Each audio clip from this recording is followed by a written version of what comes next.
How are we doing today? Well, as is my way, I want to do a low light test with my new Olympus system, and I figured I'd pump that baby right up to 25,600 ISO and take some pictures and see what we got. And lo and behold, this is what we got. Kind of what you thought you'd see. A lot of banding, color noise, regular noise, noise. I mean, I guess it's not as bad as I thought it was going to be, but yeah, it's pretty bad. So, 25,600. I got it up there so I can get the shutter speed up there. Because you know another bad thing is if you got the shutter speed too low, you're going to get shake. If you've got it too dark, you're going to get a lot of noise. Just I tried to expose it correctly.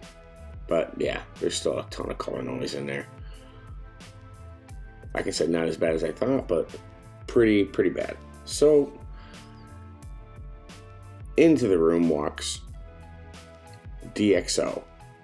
Now, DxO Pure RAW is just an amazing program. It is the great equalizer for Micro Four Thirds. Look at this. I mean, there's no comparison. It's the same picture. It's 25,600. Difference is, I ran that one through DxO Mark Pure RAW. And, well, there you go. The example speaks for itself. Yeah, so, like I said before, it's the great equalizer for Micro Four Thirds. So, you can get that ISO up there to get that shot that you need to get. And I'll tell you what, are the results usable? I think so. I think they are. They look pretty darn good.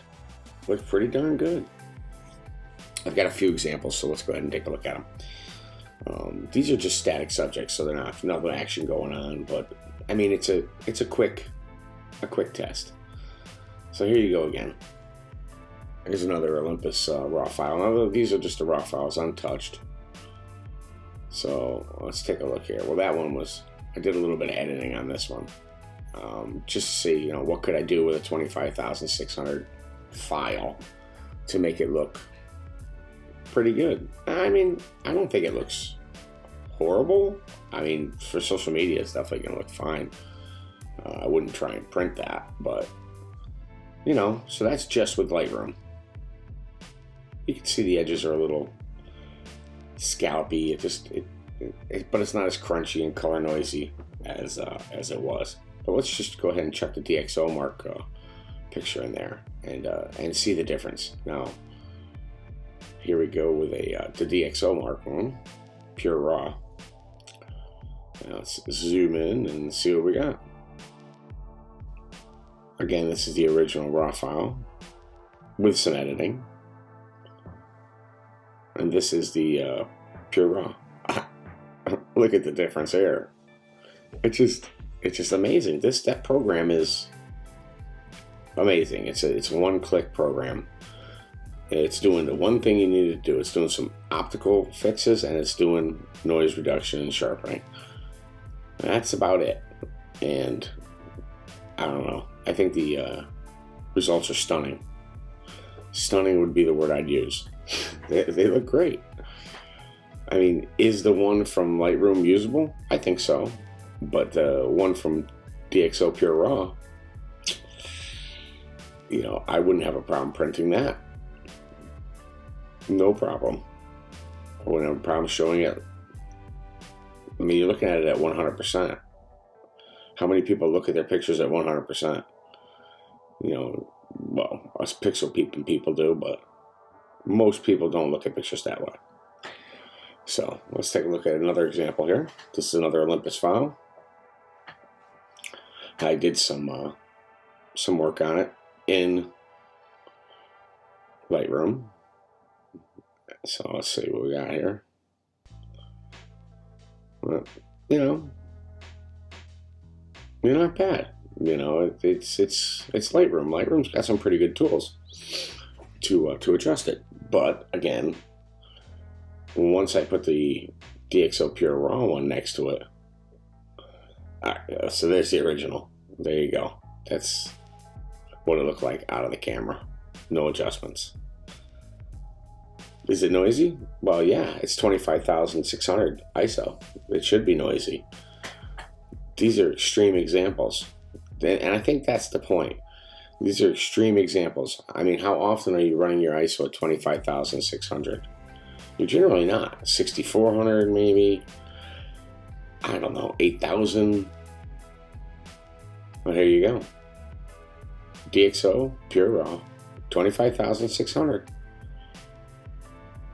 I don't know, you be the judge. I want to put all these pictures in a Flickr and leave a link in the description below. You can click on them and go ahead and check these out for yourself. The originals and the DxOs. I won't do any editing to the originals. The originals will go up as they are, and then the DxO Pure RAW ones will be up next to them, and I'll mark which ones they are, although I probably won't have to, because you'll be able to tell the difference right away which one is which. It's fairly simple to see. So these photos are all from my Olympus EM5 Mark III, and like I said, out of camera was pretty much what I expected. I didn't expect to be able to do as good of a job in Lightroom as I did to get it right, but you know, there you go. But the DxO Pure RAW processing is really amazing.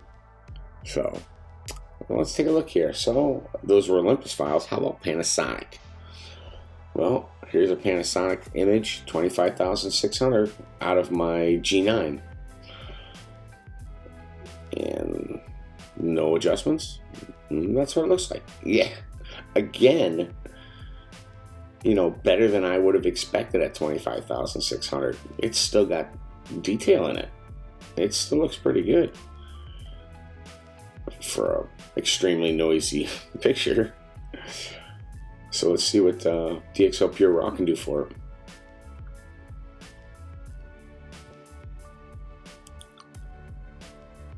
Let's stick this one right in there. All right. I don't know. What do you think? How did it do? Yeah, pretty crappy, huh?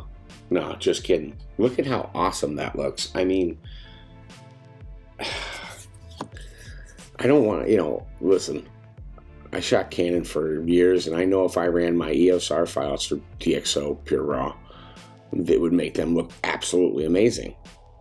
But we're talking micro four thirds here. The one that everybody complains that, you know, high ISO performance is garbage. Sure, right out of camera, it might be.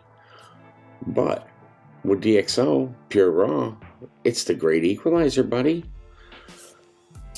I would be happy to deliver that to somebody. I don't think anybody would see a problem, especially knowing the conditions they're shot in. Yeah, you can throw a flash on your camera anytime you want. It's not always convenient. Here's another Panasonic file. Let's take a look at it. All right. Noisy like you would think, but you know, not quite as noisy as the Olympus file, which I'm finding strange. But you know, there's an edited DxO file to the left. Yeah, and again, like I said, these are extreme examples. Are you putting your camera up to 25,600? Very rarely, you know, but you can. You can. So there's a Olympus file and a Panasonic file. I don't know. You be the judge. Like, again, I'm going to link them in my description. You can go check them out there. I'm not sponsored by Olympus, Panasonic, or DxO, or Lightroom for that matter. I own all this stuff, so I got nothing to gain or lose from any of this. This is all from my own understanding of my products I use, and I'm definitely not afraid to push the ISO on my micro four thirds. If I got to get that ISO up there to get the shot, I am not going to worry about it. I'll crank it right up, get the shot, run it through DxO, and there you go. I mean, the proof is in the pudding. Another 25,600 shot. I don't know. I'm fine with it. So, if you've got any comments, questions about it, I mean, again, this is not scientific. I don't have charts. I don't have gauges. I can only go by what I do in my computer at my house with my files. If I'm happy with them, they're fine. I don't care what any review site says about the camera. These are just my results. So they're not manipulated in any way. Just sharing it with you. So if noise is what you're worried about, and if it's stopping you from going to a Micro Four Thirds system or Olympus or Panasonic system, I really don't think it's an issue, to be honest with you. I mean, there you go. Proof's in the pudding. I mean, the proof is in the pudding. There it is. So I don't think we can say that the noise problem is really a huge problem anymore. All right. Thanks for watching. If you got any questions, you know what to do. Drop them in the comment section below. And we'll see you in the next video. Thanks for stopping by.